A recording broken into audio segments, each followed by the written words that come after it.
Hey everyone, it's Nadia from LiaDia Designs and I'm back with another tutorial. Today we're doing something a little different, a little fun. And for those of you who have been to nail salons and had UV gel done on your nails, you're probably going to recognize this product. Maybe you've seen it at your salon or maybe you've just seen it online, because that's where I saw it. I saw it online where it is, like I said, it's made for nail gel, but it's a UV product. So I'm pretty sure it's going to work fine with resin. So in terms of like a resin coaster and things like that. So what I'm looking at today is that's called Spider Nail Gel. And I'm not sure, like I said, I don't know if you've seen it before, but it's basically...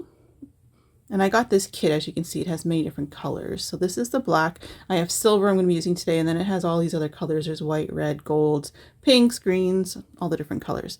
So, and the way you use it is, or at least what the product looks like. So it's a gel formula, and when you pull it, I don't know how well you guys can see that, but when you pull it, it stretches like that. And it just, if you've Googled it online, and you've just kind of looked at some of the designs people are making, it's pretty cool actually. Like, obviously you can make webs with it. You can just make a lot of little abstract kind of designs. I mean, this is my first time using it, so I'm definitely not going to be at the level of a lot of these amazing nail artists that are using it. So I'm just going to be doing something really basic today with it. But I wanted to show you the product and I wanted to test it. Like, honestly, I haven't actually tested it on a resin coaster yet. Like I said, I've kind of made the assumption that it's going to work, but we're going to test it and find out for sure. And obviously, we'll walk through the whole process. And I do have my UV light here, since this is a UV product that we're going to be curing it with the UV light from Counterculture. And I also might be using the UV resin from Counterculture for any little added designs we want to do the coasters as well. If you've been following me for a while, you know that I don't really use UV resin very much. I much prefer using the countertop resin, and just because of the pieces that I make, they're normally larger, and the heat resistance is necessary. Non-yellowing is important. Like, there's a lot of reasons why I use countertop, and obviously, being scratch resistant, harder surface, those are all good reasons why I use the countertop resin. But I know lots of resin artists use UV resin. So like I said, I do have it, and I'll work with it a little bit today. It's not something I anticipate doing a lot of work with, but in this case, let's try it out and see how it works. Okay, so just to quickly walk through what my idea is for these coasters, I have a couple of these coasters that I poured, and it's just a really thin layer. It was actually meant for another piece that I was making, like another design I was going to do, but then I actually poured a couple extras, so this way I had a little bit extra in case I wanted to try something else. So this is obviously going to be thinner than what I normally make my coasters, but for a test piece, I think it's fine. I do have 2 of them, so I'll be making kind of a set. And if anything, if I really like how it turns out, I'll probably just do a couple layers, clear layers on top, just to kind of build it up a little bit to make it a little bit thicker. But just so you know, this is, it was just like a 1 ounce thin resin pour that I did for this, and then I took it out of the mold because the design I want to do, I don't think it should be in the mold for. So in any case, the design that I'm thinking that I actually tested out earlier was just kind of an abstract design. And again, I did this just on clear acetate, so it's just an abstract kind of linear design where I have some of the black that I used, as well as some of this silver spider nail gel. And then I added some glitter on top. And then I took the acetate and I put it under the light to cure it. And then this is what I ended up with. So I'm going to be trying to replicate something similar to this on the coaster itself. But this is kind of what I'm looking for in terms of the design. Who knows if it's going to come out exactly the same or similar enough, but that's kind of the look I'm looking for. We may do, if it works out well, we may do a little something here with the UV resin from Counterculture, but we'll see how things are turning out. So that's the idea. And like I said, I'm going to be using the black and the silver and my paintbrush, and then the UV light once we're... And before I get started, I did want to mention as well that again, I don't work with UV resin very much, and because of that, I did do a little bit of testing earlier today with this product, and just to kind of play around with it on some acetate, see how it worked, things like that. And I only spent probably about 15 to 20 minutes, with the product open, and I wasn't wearing my mask and I wasn't wearing my gloves. And just because, in my head, I didn't really think about it too much, because I was like, oh, I used to get my nails done all the time at the salon, used to get UV, gel done on my nails. Shouldn't be a big deal, right? But I don't know if it's just because it's been a couple years, during the pandemic, I haven't gone and got my nails done. Or it's just because now that I work with resin, I'm more, keen on what the side effects are or whatever. I'm not sure what it is, but for whatever the reason, within that 15 to 20 minutes, I got a really bad headache from using these products without, my respirator on, without my gloves. I didn't even have the fan on in my studio, because I was just like, oh, it's not a big deal. But I think, just to be safe, for this video, I am going to be using all of those protective equipments, just because I don't want to take the risk, to be honest. And like I said, those of you who work with UV resin, maybe your experience is different. But like I said, it's a resin product. I don't really know how big of a difference it is between UV resin and countertop resin in terms of, fumes, toxicity, whether or not people have reactions to it. I don't really know. I can't say. I haven't really looked into UV resin in that way. So just like I said, for this video, you'll see that I'm going to go into a time lapse once after I explain what the design is going to be. I will go into a time lapse so that I can wear all of my protective equipment, and then we'll follow up at the end, just to kind of go through, what the whole process was. But so yeah, you'll see that I'm going to be wearing my gloves and things like that during this process. So those of you who want to question it, like I said, go ahead, but I'm giving you my reasons up front, and there we go. Anyways, guys, let me get myself sorted out and we'll get started.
Okay guys, so we're back, and so you saw through the time lapse that I tried two different styles.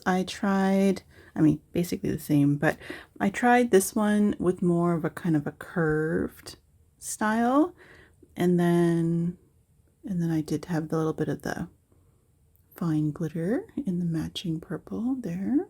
that I used the UV resin from Counterculture, but then I just used I used the silver and the black from the nail art, and then I also used where'd it go?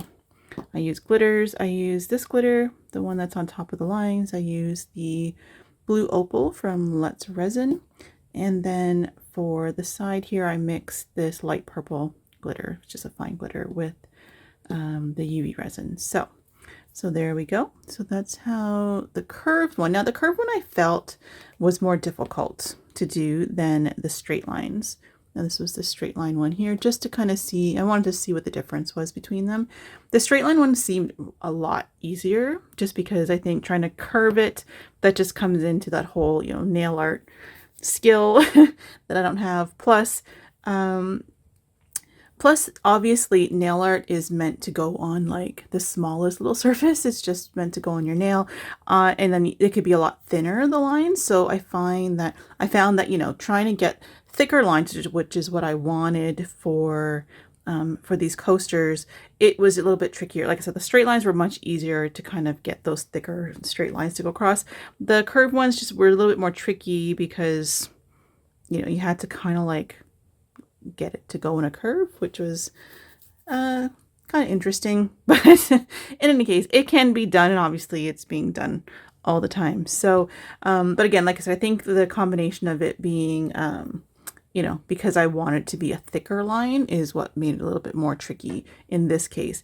And obviously this particular design, if you're handy, like if you're really skilled with my, you know, the outliners that I use, so like the Pebeo ones, which I have here, you know, like the gold, it does come in black. I have a black one here, and obviously it comes in silver. So, I mean, if you're good with an outliner, you probably can get a similar kind of effect, obviously, with outliners. But what I find this is great for, and again, because I was trying to go with thicker lines, you're not really going to see that as well here, but if you want thin lines, like if you have a design that just needs, like, you know, that kind of cobweb or, you know, spider web kind of look, or just any design that just really needs very, very thin lines, the outliners that I use won't do it. Like, I mean, you can get thin, but not as thin as these things can get. These things can get super thin.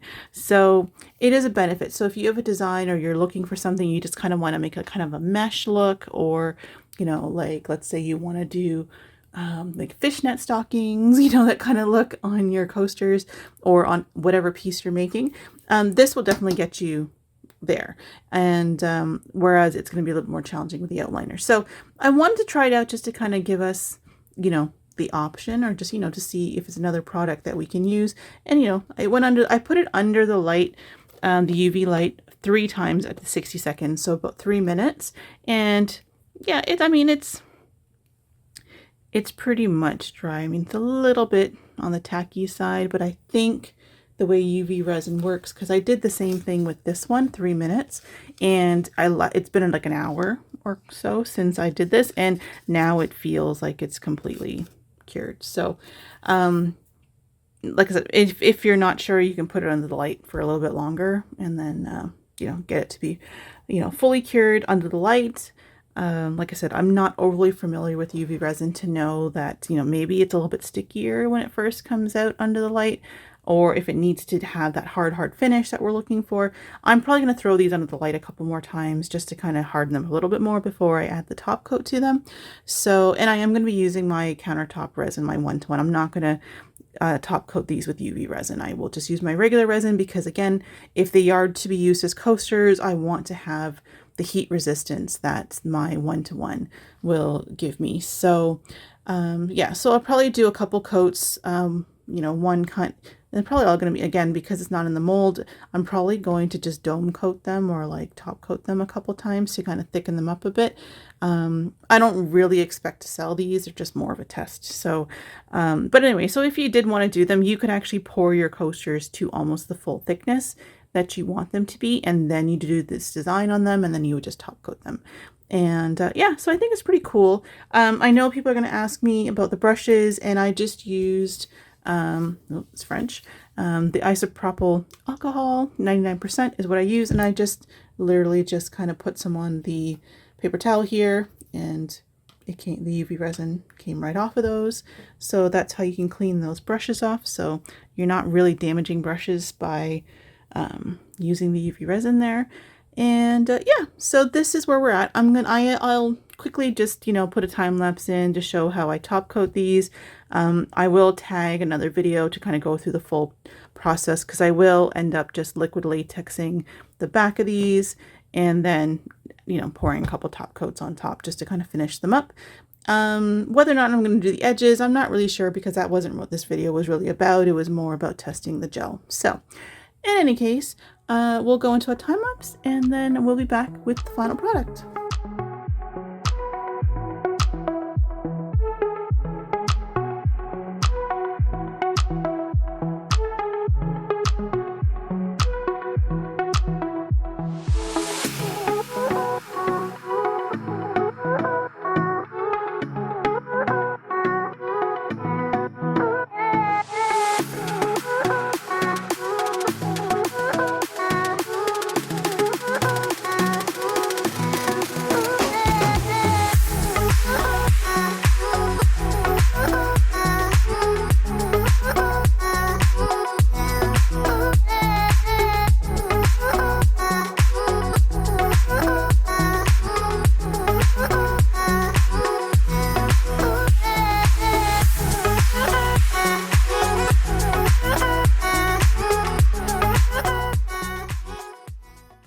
Okay, so they're all done. So as you can see, there they are.